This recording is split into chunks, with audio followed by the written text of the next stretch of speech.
ఈరోజు ఒక మంచి కార్యక్రమం, ఒక శుభసూచకం.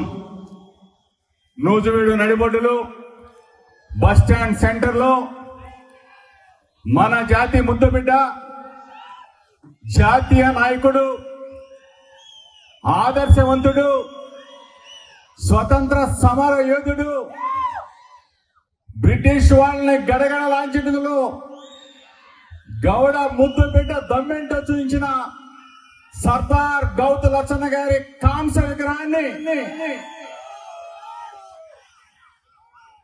లచ్చన్న గారి మనుమరాలు గౌతు శ్యామసుందర శివాజీ గారి పుత్రిక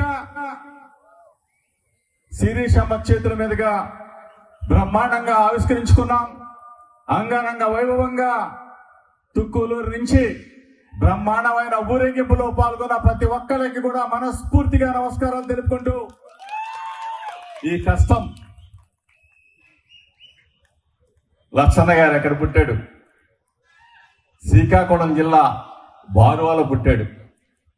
బారువాలో పుట్టి జాతీయ నాయకుడై స్వతంత్ర పోరాటంలో పాల్గొని మనవాడు అని చెప్పేసి మనం గర్వంగా చెప్పుకునే మన జాతి ముద్దుబిడ్డ ఈరోజు ఆ మహనీయుడి విగ్రహాన్ని ప్రతిష్ఠించుకోవడం కోసం 4 నెలలుగా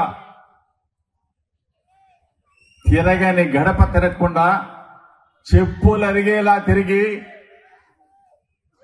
గౌతు లచ్చన్న గారి విగ్రహ ప్రతిష్ఠ ఈరోజు ఇంత ఘనంగా నిర్వహించిన విగ్రహ కమిటీ మొత్తానికి కూడా చేతులెత్తి నమస్కారం చెప్తా ఉన్నాను. మీ అందరికీ కూడా నమస్కారం.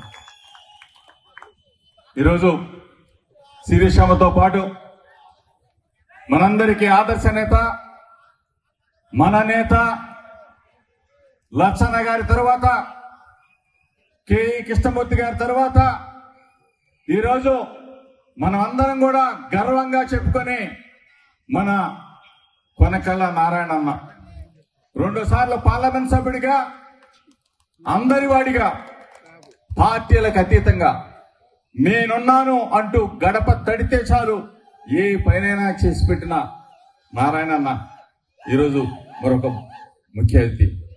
ఈరోజు కేశన శంకరరావు అన్న మన బలహీన వర్గాల్లో మన కోసం పోరాడుతున్న వ్యక్తి. అదేవిధంగా సర్దార్ గౌతు లచ్చన్న గారి విగ్రహ ఆవిష్కరణ ఈరోజు ఇక్కడ చేసుకున్నాం. కానీ ఎన్ని సంవత్సరాల క్రితం అన్నా బొల్లయ్య అన్న? 2008వ సంవత్సరంలో మచిలీపట్నంలో ఆ రోజు అంగరంగ వైభవంగా ఆనాటి గవర్నర్ను తీసుకొచ్చి లచ్చన్న గారి విగ్రహాలు ప్రతిష్ఠించాలి, గవర్నర్ చేతుల మీదుగా జరగాలని చెప్పేసి పట్టుబట్టి చేయించిన మన నాయకుడు, మన అన్న నారాయణ అన్న అని చెప్పేసి మనం గర్వంగా చెప్పాలి. లచ్చన్న గారి విగ్రహాలు ప్రతి ఊర్లో, ప్రతి వాడలో ఉండాలి అని చెప్పేసి ఈ రోజున మనం అందరం కూడా కంకణబద్దులమై ఆ నాయకుడిని ప్రతిష్ఠించుకుంటా ఉన్నాం. నిజంగా మనకి గర్వకారణం. ఇందాక శారదాన చెప్పాడు, బొల్లయ్యన చెప్పాడు లచ్చన్న గారి గురించి.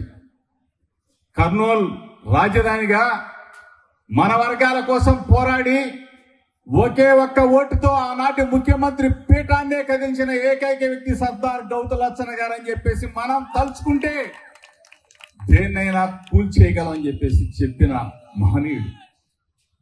సర్దార్ గౌతు లచ్చన్న గారు చనిపోయిన తర్వాత సర్దార్ గౌతు లచ్చన్న గారి 100వ జయంతి ఉత్సవాలని ఉమ్మడి రాష్ట్రంలో హైదరాబాద్ లో రవీంద్ర భారతిలో నిర్వహించిన ఏకైక వ్యక్తి ఎవరో తెలుసా?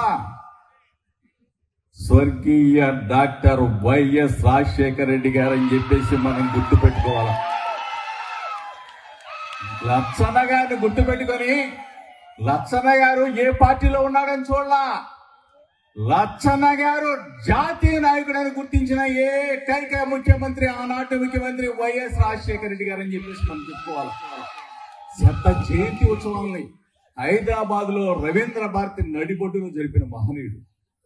నిజంగా అటువంటి లచ్చన్న గారు మనవాడు మన జాతి ముద్దు బిడ్డ. ఆయన మన జాతికే ముద్దు బిడ్డ కాదు, అందరూ రాజకీయ నాయకులు, అందరూ పార్టీల వాళ్ళు, ప్రతి ఒక్కళ్ళు కూడా లచ్చన్న గారు మావాడే అని అనుకుంటాడు. ఎందుకంటే అందరి వాడు సర్దార్ గౌతు లచ్చన్న గారు అని చెప్పేసి మనం అందరం కూడా ఆయన స్ఫూర్తిగా తీసుకోవాలని చెప్పేసి మీ అందరూ కూడా చెప్తూ, బలహీన వర్గాల మనం అంతం ఈరోజు దమ్ముగా ముందుకు వస్తా ఉన్నాం.